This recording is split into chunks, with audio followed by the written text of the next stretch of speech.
आइए आपको एक कहानी सुनाते हैं। कहानी का शीर्षक है आशु और मैं हूं आपका दोस्त विजय। हम्म विजय, देखो ना, क्या हुआ आशु को? क्यों? क्या हुआ निम्मी? कुछ बात हुई क्या? अरे नहीं विजय, तुम भी ना समझते नहीं हो। तुम पापा हो उसके और तुम ही नोटिस नहीं कर पा रहे हो। हम्म निम्मी ने परेशानी वाला एक्सप्रेशन देते हुए बोला। सॉरी निम्मी, यार मैं भी ना इस प्रोजेक्ट में इतना घुस गया हूँ कि अपने परिवार की ओर साला 7-8 महीने निकल गए हैं। अब तक पूरा आर्किटेक्चरल मैप रेडी नहीं कर पाया हूँ। पता नहीं कब रेडी होगा और फिर कब कंस्ट्रक्शन स्टार्ट करूँगा। विजय खुद को कोस रहा था। सॉरी निम्मी, मैं आशु को नोटिस नहीं कर पाया। विजय गिल्टी फील कर रहा था। विजय, तुम्हारा क्या है, तुम तो सॉरी बोल देते हो, देखना तो मुझे है ना। निम्मी, अब शिकायत का मौका नहीं दूंगा, पक्का। निम्मी विजय की ओर देख रही थी। उसे पता था कि विजय सुलझा हुआ इंसान है। वो बस काम में फंसे होने के कारण थोड़ा आउट ऑफ ट्रैक हो गया है। और विजय भी निम्मी की प्रॉब्लम समझता है। चलो निम्मी, कल मैं काम को रेस्ट देता हूँ। कल फ्राइडे है, चलो ना कहीं घूमने चलते हैं। फ्राइडे, सैटरडे और संडे 3 दिन फुल ऑन मस्ती करके आएंगे। आशु को दीदी के घर भेज देते हैं। 3 दिन सिर्फ तुम और मैं, यहीं पास में चलते हैं ना, माथेरान। याद है जब मैंने अपनी पहली कमाई से रॉयल एनफील्ड बुलेट ली थी तो तुम और मैं माथेरान ही गए थे ना। कितनी ठंडी थी ना वहाँ। चलो ना इस बार भी बुलेट में ही चलते हैं। विजय, क्या हो तुम यार? मैं यहाँ आशु की बात कर रही हूँ और तुम्हें माथेरान सूझ रहा है? हाँ, ओके ओके ओके, चलो फिर कार से चलते हैं। आशु को भी साथ ले लेते हैं। और बताओ। विजय ने निम्मी को थोड़ा कूल करने की कोशिश की। विजय, तुम बात करके देखो ना आशु से, वो कितना शांत हो गया है।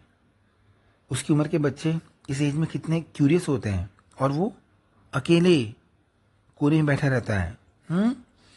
निम्मी, हर बच्चा ऐसा नहीं होता है यार। अभी आशु 14 का ही तो है और इस एज में बच्चों के हॉर्मोन्स चेंज हो रहे होते हैं। और चुप हो जाओ विजय, नहीं सुनना मुझे तुम्हारा मुफ्त ज्ञान, समझी? मैं तुमसे बोल रही हूँ कि तुम आशु से बात करो।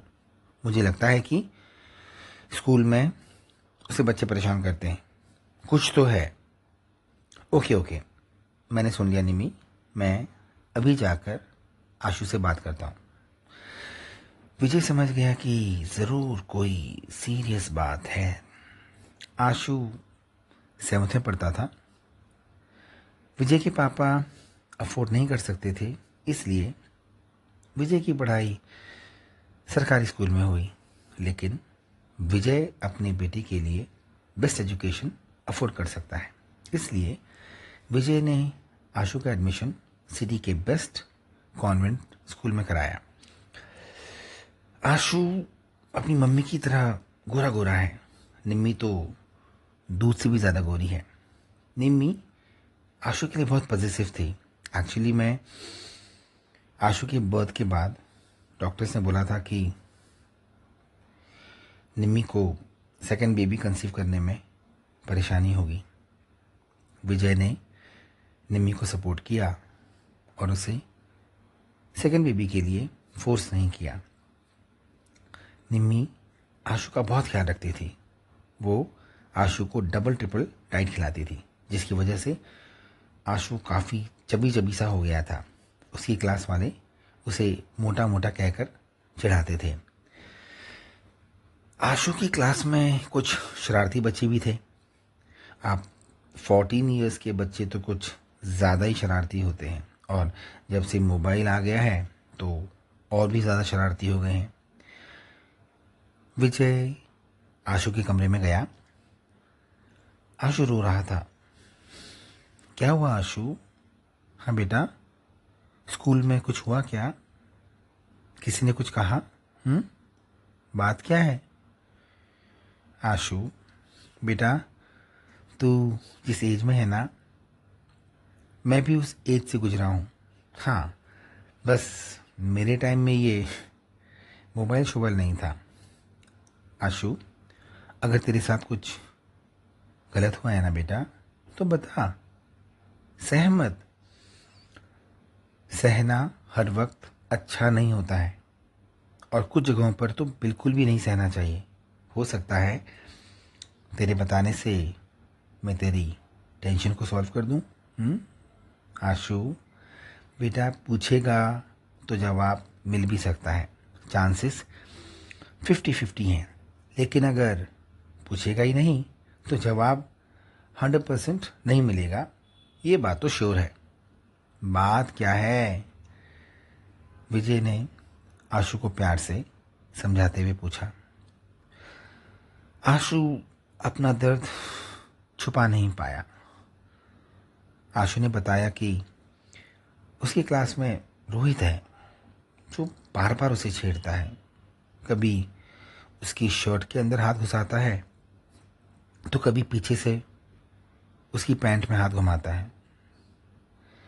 रोहित के साथ उसके 2 दोस्त और जुड़ गए हैं। वो भी ऐसे ही हाथ साफ करते हैं। आंसू थोड़ा मोटा है ना, तो उसकी चेस्ट को हॉर्न की तरह दबाते हैं और पौ पौ आवाज़ निकालकर उसका मजाक उड़ाते हैं। आशु बताते बताते रोने लगा। आशु की बात सुनकर विजय समझ गया कि आजकल के ये शरारती बच्चे कहाँ से ये सब कुछ सीख रहे हैं।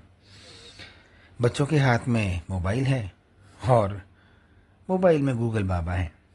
बच्चे फोन देखते हैं और फिर इधर उधर हाथ साफ करते हैं। विजय ने आशु को गले से लगाया और बोला, आशु देख बेटा, ये तेरी लड़ाई है और तुझे ही इसे लड़ना होगा। हर जगह तुझे बचाने के लिए ना तो तेरा पापा आएगा और ना ही तेरी मम्मी। एक तरीका तो ये है कि मैं कल तेरे साथ तेरे स्कूल चलता हूँ और रोहित और उसके दोस्तों की कंप्लेंट तेरे प्रिंसिपल को करता हूँ। विजय आगे बोल ही रहा था कि आशु ने टोक दिया, और दूसरा पापा। आशु नहीं चाहता था कि बात प्रिंसिपल तक पहुँचे। आशु थोड़ा इमोशनल है।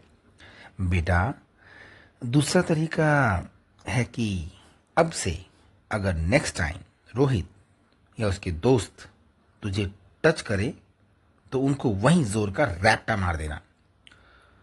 नानी याद आ जानी चाहिए उनको। डरना मत, 1 नहीं 4 मारना।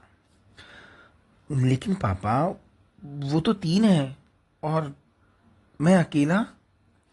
आशु बेटा, जब एक को पड़ेगी ना तो बाकी 2 भी सीधे हो जाएंगे।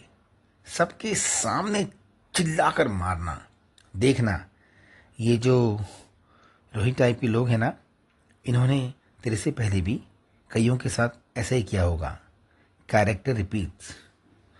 लेकिन बस शर्म और डर से बाकी लोग भी तेरी तरह चुप रह गए होंगे। तू डर मत, तेरा बाप अभी जिंदा है। छू कर दिखाए मेरे बच्चे को, कचू में बना दूंगा सालों का। ठीक पापा। आशु ने पापा की बात को अच्छे से अपने दिमाग में सेट कर दिया और उसे अगले दिन क्या करना है उसकी प्लानिंग करते करते वो सो गया। अगले दिन विजय ने निम्मी से बोला, निम्मी चलो ना यार, माथेरान चलते हैं। माथेरान? विजय क्या बात कर रहे हो? मैं नहीं जाऊंगी तुम्हारे साथ बुलेट में। और दूसरा, आशु कहाँ जाएगा? हाँ, दीदी को बताया तुमने? वो स्कूल के बाद दीदी के घर कैसे पहुंचेगा? बताओ। निम्मी, आशु भी साथ जाएगा, हम कार से जाएंगे। आशु को स्कूल से पिक कर लेंगे, उसका सामान मैंने पैक कर दिया है। आज का दिन तो गया, 2 दिन है, एंजॉय करेंगे। मंडे को मैं ऑफिस जाऊंगा और आशु स्कूल। विजय, आशु को देखा है तुमने? कितने डिप्रेशन में है वो? निम्मी, आज वो अपने डिप्रेशन का सॉल्यूशन साथ ले गया है, डोंट वरी। अच्छा, निम्मी ने बोला। आशु अपनी क्लास में था। मैथ्स के प्रवीण शर्मा सर लीव पर थे, तो क्लास में बच्चे मस्ती कर रहे थे। थोड़ी देर में रोहित आशु के करीब आया और उसने आशु को साइड से टच किया और फिर वो धीरे धीरे आशु के कमर के नीचे हाथ लगाने लगा। आशु ने झट से रोहित का हाथ पकड़ा और खचाक करके घुमा दिया। आई आ रोहित चिल्लाया। आशु ने फट से अपना दूसरा हाथ अपने दूसरे हाथ से रोहित को एक और जोर का रैप्टा मार दिया। रोहित के मुंह से निकला, leave me rascal, leave me. Ashu ने इतनी जोर से बोला कि सारी क्लास का टेंशन आशु की तरफ चला गया। रोहित की सपोर्ट में उसके 2 दोस्त आगे आए। आशु ने उनमें से एक का कॉलर पकड़ा और खींचकर उसे भी रैप्टा मार दिया। सारी क्लास में हल्ला मच गया। आशु की सपोर्ट में कुछ बच्चे आए और उन्होंने रोहित और उसके दोस्तों को गले से पकड़ लिया, क्योंकि वो लोग उनके साथ भी वैसा करते थे। सभी बच्चों ने मिलकर रोहित और उसके दोनों दोस्तों को कस के पकड़ा और फिर जोर जोर से पीटना शुरू कर दिया। उनके कपड़े फाड़ दिए, उन्हें अधनंगा कर दिया। दूसरी क्लास से बच्चे आ गए, तमाशा बन गया और बात ऊपर तक पहुंच गई। प्रिंसिपल सर के ऑर्डर पर सिचुएशन को कंट्रोल किया गया।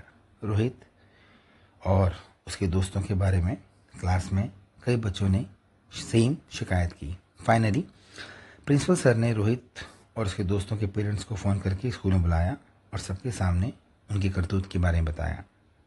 प्रिंसिपल सर ने रोहित और उसके दोस्तों को 10 दिन के लिए सस्पेंड किया और बोला कि अगर नेक्स्ट टाइम इन्होंने ऐसी वैसी कोई हरकत दोबारा की तो इन्हें स्कूल से परमानेंटली आउट कर दिया जाएगा।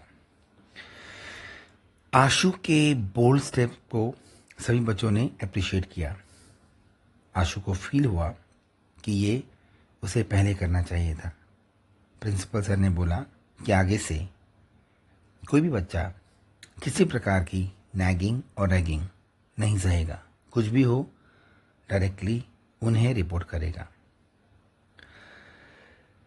विजय निम्मी को लेकर आशु के स्कूल पहुंचा। विजय, ये आशु के साथ इतने सारे बच्चे और आशु इतना खुश दिख रहा है। निम्मी ने आशु को स्कूल गेट से बाहर आते हुए देखा। बाय मोटे, ओए सॉरी आकाश, बाय आकाश, एक बच्चे ने आशु से बोला। बाय। आशु ने सभी फ्रेंड्स को बाय किया। तभी आशु ने देखा कि पापा कार में हॉर्न बजा रहे हैं। आशु हॉर्न सुनकर पापा के पास गया। आशु बहुत खुश था। पापा, अरे मम्मी आप भी? आशु ने कार के पास पहुंचते बोला, चल आशु, तुझे माथेरान घुमा लाते हैं। लेकिन पापा मेरा सामान? आशु ने बोला, अरे चिंता मत कर, मैंने सब पैक करके डिग्गी में रख दिया है। ओके पापा। निम्मी अपने आशु को खुश देखकर बहुत खुश हो गई। उसने आशु को हक किया और फिर तीनों माथेरान के लिए निकले।